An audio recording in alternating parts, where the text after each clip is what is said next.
ಓಂ ಸಾಯಿರಾಮ್. ನನ್ನ ಮುದ್ದಿನ ಮಗುವೆ, ಮನುಷ್ಯನ ಆಸೆಗಳಿಗೆ ಕೊನೆಯಿಲ್ಲದಿರಬಹುದು. ಆದರೆ ಆಸೆಗಳೊಡನೆ ತನ್ನ ಮಾತ್ರವಲ್ಲದೆ ಎಲ್ಲರ ಹಿತವನ್ನು ಸೇರಿಸಿದರೆ ಪುಣ್ಯಗಳ ಕೊನೆ ಇರುವುದಿಲ್ಲ.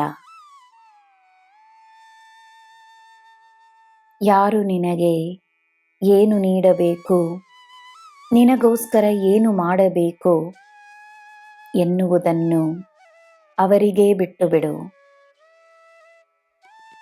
ನೀನು ಏನು ನೀಡಬಹುದು, ಏನು ಮಾಡಬಹುದು, ಏನು ಸೃಷ್ಟಿಸಬಹುದು ಎನ್ನುವುದಕ್ಕೆ ಮಾತ್ರವೇ ಗಮನವನ್ನು ನೀಡು. ಏಕೆಂದರೆ ನೀನು ಸಮೃದ್ಧವಾಗಿರುವೆ. ನೀನು ಹೇರಳವಾಗಿ ನೀಡಬಹುದೆಂದು ನಂಬು.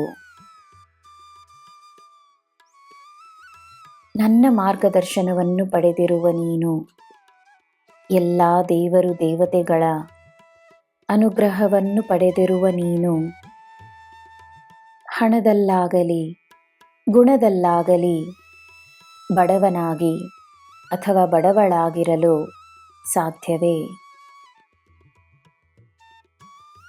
ನಿನ್ನ ಜೀವನದ ಎಲ್ಲ ಅಂಶಗಳಲ್ಲಿ ನಿನಗೆ ವಿಜಯವೇ ಎಂದು ನಂಬು. ವಿಜಯಿಯಾಗಲೆಂದೇ ನೀನು ಜನ್ಮಿಸಿರುವೆ. ನಿನ್ನ ನಂಬಿಕೆಯೇ ಎಲ್ಲ.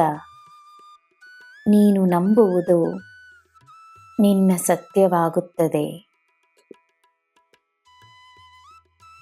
ಸಂತೋಷವನ್ನು ಹರಡಿಸು. ನಿನ್ನ ಸಂತೋಷಕ್ಕೆ ನಾನು ಹೊಣೆ. ನಿನ್ನ ಮನಸ್ಸು ಎಲ್ಲ ಕಡೆ ಸುತ್ತಾಡಲು ಅದಕ್ಕೆ ಅನುಮತಿಯನ್ನು ನೀಡಬೇಡ. ನೀನು ಬೇಕಾದುದನ್ನು ನೀನು ಪಡೆಯಲು, ನಿನ್ನ ಸಾಧನೆಗಳು ದೊಡ್ಡದಾಗಿರಲು ತನ್ನ ಮೇಲೆ ಮಾತ್ರವೇ ಗಮನವನ್ನು ವಹಿಸು. ನನ್ನ ಮಗುವೆ, ನಿನ್ನ ಎಲ್ಲ ಸಾಧನೆಗಳಲ್ಲಿ ನಾನಿದ್ದೇನೆ, ಸದಾ ಇರುತ್ತೇನೆ. ನಿನಗೆ ನನ್ನ ಆಶೀರ್ವಾದವಿದೆ. ನಿನಗೆ ಎಲ್ಲ ಶುಭವೇ. ಜೈ ಸಾಯಿರಾಮ್.